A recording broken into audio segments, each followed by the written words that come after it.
May isang ali, bulag siya, illiterate. Parang sabi, hindi po ako marunong, hindi ako marunong magbasa. Ito, illiterate. Naging Christian, blind. Sobrang tuwa kay Jesus. Mahal na mahal si Jesus. Communion with Jesus, meron siya. Hindi niya alam paano mag-share. Lumapit sa nakakakita. Please, highlight the verse, John 3:16. Highlight. Why? Please, highlight. Hindi ka naman nakakita, ba't may highlight? Di highlight. Di nagtataka yung mama, ano kaya gagawin nito? Pumunta sa eskwelahan. Lapit. Boy, anong nababasa mo? Ano nababasa mo? Ano nababasa mo? Sabi niya, John 3:16. Ano sabi diyan? Ano sabi? Ano ibig sabihin sa iyan? Alam mo bang, because of that, she was able to share to so many people, and 25 of those to whom he shared the gospel became pastors. Blind, illiterate, old lady.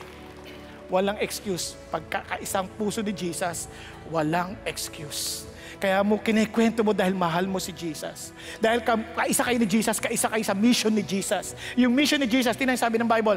And anong mission niya? I want you to be my witness. Not your witness, not your neighbor's witness, not CCF witness.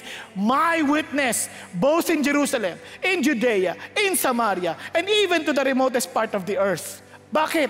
Sabi ni Jesus, this is my mission. As the Father has sent me, I also send you. Dahil yun ang mission ko, I want you to do the same. Yun din ang mission mo. Because paisa na tayo ng puso.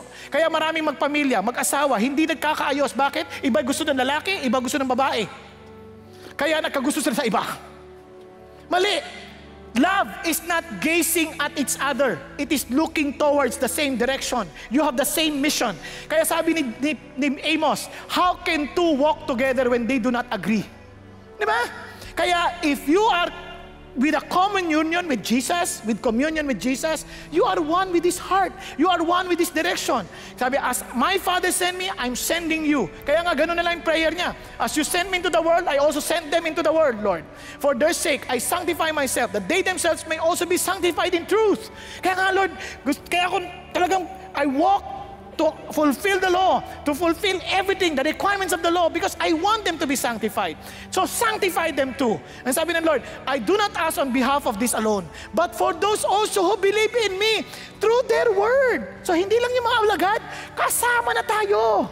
Then sabi ganoon, that they may all be one, even as you, Father, are in me, and in you, that they also may be in us, so that the world may believe that you sent me. We are one with the mission. We are one with the purpose. We are one.